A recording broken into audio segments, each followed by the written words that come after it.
物聯網、自動駕駛。日常繁忙嘅交通，人為疏忽嘅交通事故，自動駕駛為解決交通問題提供咗新嘅可能性。即刻睇下自動駕駛喺物聯網技術嘅綜合應用。攝像鏡頭可以捕捉實時嘅圖像信息，識別車道、交通標誌、行人同埋其他車輛等等。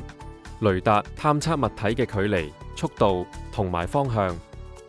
惡劣天氣下，雷達亦都能夠有效探測物體，測量同其他車輛嘅距離，同埋檢測移動嘅物體。激光雷達創建四周環境嘅 3D 模型，能夠提供更精準嘅距離同埋形狀信息，例如識別道路狀況或者障礙物。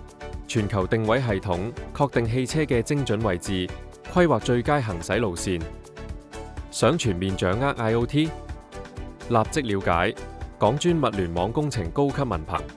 同學將會動手製作各種物聯網設備，進行硬件設備測試，實現同調試物聯網系統。